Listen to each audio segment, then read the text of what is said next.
نحمدہ و نصلی علی رسولہ الکریم اما بعد فاعوذ باللہ من الشیطان الرجیم بسم اللہ الرحمن الرحیم رب اشرح لی صدری ویسر لی امری واحلل عقدۃ من لسانی لیفقہوا قولی۔ اللہ تعالیٰ قرآن پاک میں فرماتے ہیں یا ایھا النبی حرض المؤمنین علی القتال۔ یا ایھا النبی، اے نبی، حریضی آمادہ کیجیے، حریضی کا معنی مائل کیجیے، المؤمنین ایمان والوں کو، علی القتال جہاد پر۔ حریضی کا معنی ہے کسی کام کے لیے شوق پیدا کرنا، یعنی کسی کام کے لیے رغبت دلانا۔ اسی حکم کے مطابق ہمارے نبی صلی اللہ علیہ وآلہ وسلم جنگ سے پہلے صحابہ کرام کو جہاد کی فضیلت بتاتے۔ اسی طرح جب جنگ بدر کے موقع پر مشرکین اپنی بھاری تعداد اور بھرپور وسائل کے ساتھ میدان میں آ موجود ہوئے تو آپ نبی اکرم صلی اللہ علیہ وآلہ وسلم نے صحابہ کرام سے فرمایا کہ اس جنت کے لیے تیار ہو جو جس کی چوڑائی آسمانوں اور زمین جتنی ہے۔ تو اس پر ایک صحابی عمیر بن حمام رضی اللہ تعالیٰ عنہ نے عرض کی کہ اللہ کے رسول، واقعہ اس جنت کی چوڑائی آسمانوں اور زمین جتنی ہے؟ آپ نے فرمایا ہاں۔ تو اس پر اس صحابی نے یعنی عمیر بن حمام رضی اللہ تعالیٰ عنہ نے باخ باخ یعنی خوشی کا اظہار کیا اور یہ امید ظاہر کی کہ میں بھی ان لوگوں میں شامل ہوں جو اس جنت میں داخل ہوں گے۔ تو آپ نبی اکرم صلی اللہ علیہ وآلہ وسلم نے فرمایا کہ ہاں تم انہی لوگوں میں شامل ہو جو اس جنت میں داخل ہوں گے۔ تو اس پر اس صحابی نے اپنی تلوار کی میان توڑ ڈالی اور آگے بڑھے جنگ کے لیے اور دادے شجاعت دینے لگے یہاں تک کہ عروس شہادت سے ہمکنار ہو گئے۔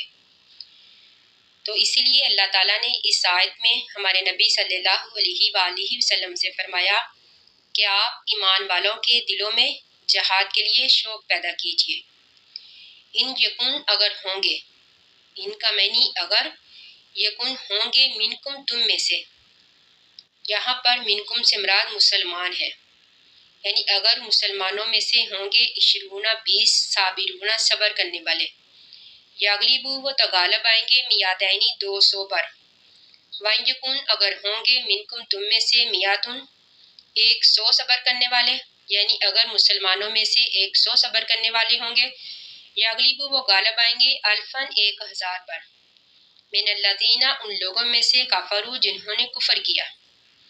یعنی اگر مسلمانوں میں سے 100 صبر کرنے والے ہوں گے تو وہ 1000 کافروں پر غلبہ پائیں گے۔ تو اللہ تعالیٰ فرماتے ہیں بِأَنَّهُمْ، بے شک یہ اس وجہ سے، قومن یہ ایسی قوم ہے، یعنی کافر لوگ جو ہیں یہ ایسی قوم ہے لا یفقہون کہ نہیں وہ شعور رکھتی۔ اب یہ اللہ تعالیٰ نے مسلمانوں کے لیے خوشخبری دی ہے، یعنی اس آیت میں مسلمانوں کے لیے بشارت ہے۔ اللہ تعالیٰ فرماتے ہیں کہ اگر تمہارے اندر ثابت قدمی سے لڑنے والے 20 مسلمان ہوں گے تو وہ 200 پر غالب آئیں گے، اور اگر 100 ہوں گے تو 1000 پر غالب آئیں گے۔ اس لیے اگر مسلمان تھوڑے بھی ہوں تو انہیں گھبرانا نہیں چاہیے، یعنی انہیں خوف زدہ نہیں ہونا چاہیے۔ الآن اب خفف اللہ، خففہ تخفیف کر دی اللہ تعالیٰ نے عنکم تم سے، یعنی پہلے جو حکم اللہ تعالیٰ نے نازل کیا تو اللہ تعالیٰ فرماتے ہیں کہ اب اللہ تعالیٰ نے تم سے تخفیف کر دی۔ وعلما اور جان لیا انا بے شک فیکم تم میں ضعفن کمزوری ہے۔ فَإِن یکن بس اگر ہوں گے منکم تم میں سے میاتن 100 صابراتن صبر کرنے والے،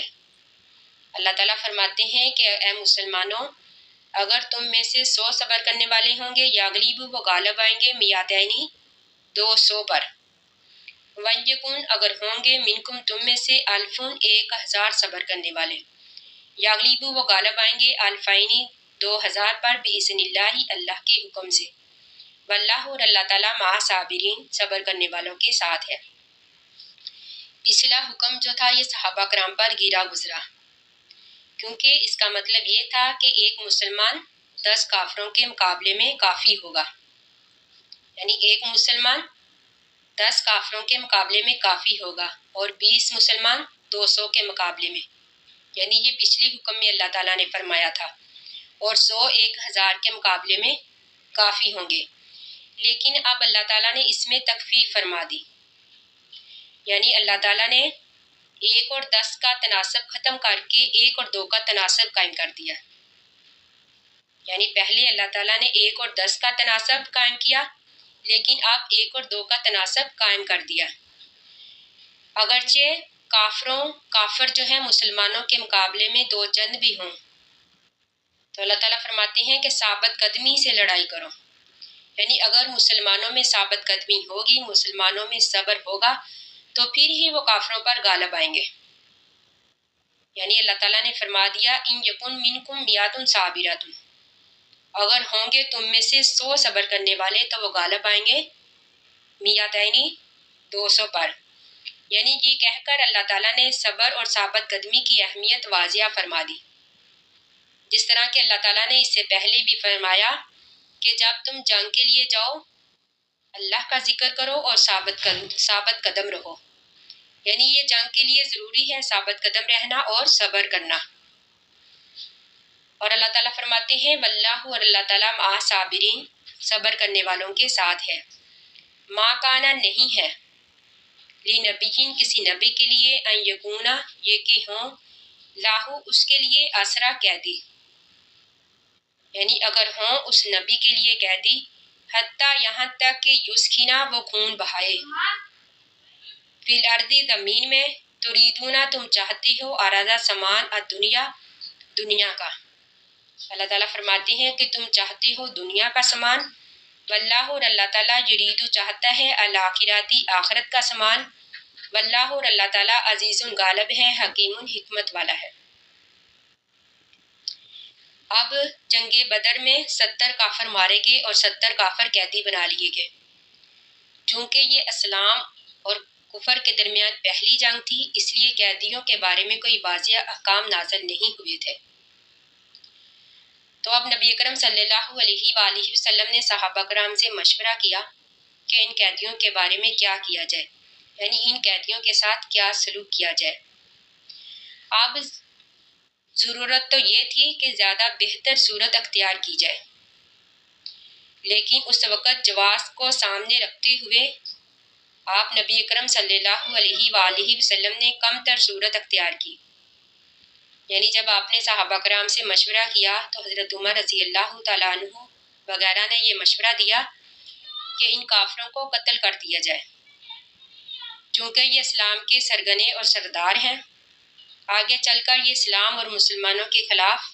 فتنہ فساد کھڑا کریں گے۔ لیکن ابو بکر صدیق رضی اللہ تعالیٰ عنہ وغیرہ نے یہ مشورہ دیا کہ ان کو فدیہ لے کر چھوڑ دیا جائے، تاکہ وہی رقم جو ہے ہم آئندہ جنگ کے لیے استعمال کریں۔ تو نبی اکرم صلی اللہ علیہ وآلہ وسلم نے ابو بکر صدیق رضی اللہ تعالیٰ عنہ کی رائے کو ضروری سمجھا اور اسی پر عمل کیا۔ تو اس پر اللہ تعالیٰ نے یہ آیت نازل کی۔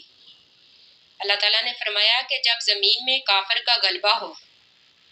تو پھر نبی کے لیے ضروری ہے کہ جو اس کے پاس قیدی ہو ان کو مار دیا جائے، تاکہ اس سے کفر کی طاقت اور شوکت ختم ہو جائے۔ یعنی جب زمین میں کفر کا غلبہ ہو پھر اللہ تعالیٰ نے یہ حکم دیا،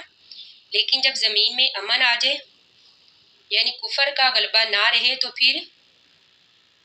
امام وقت کو اجازت ہے کہ وہ اس قیدیوں کے ساتھ کیا سلوک کرے۔ یعنی اللہ تعالیٰ نے یہ حکم دیا ہے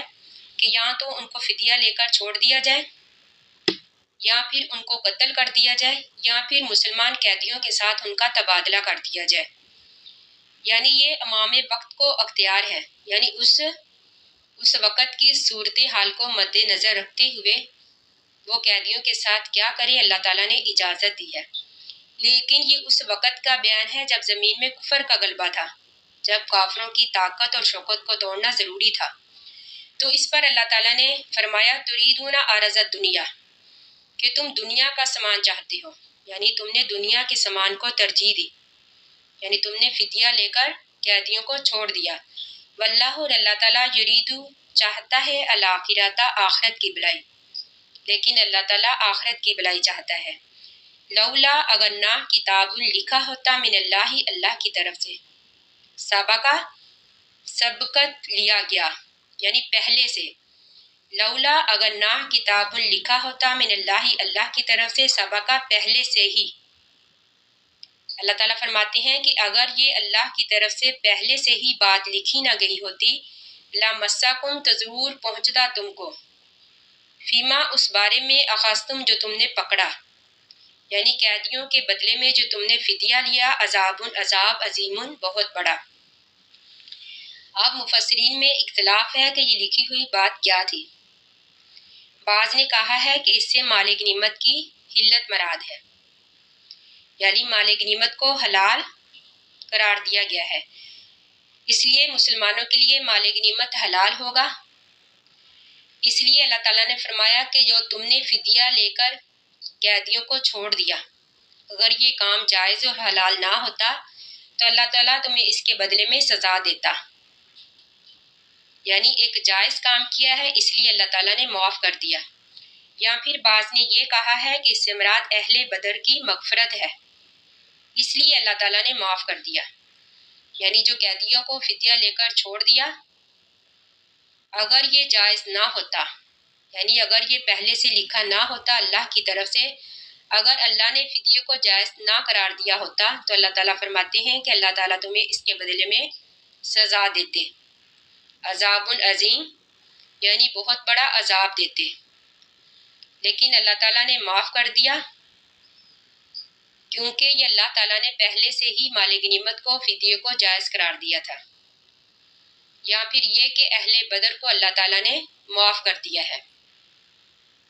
آخر دعوانا ان الحمد للہ رب العالمین. السلام علیکم ورحمۃ اللہ وبرکاتہ.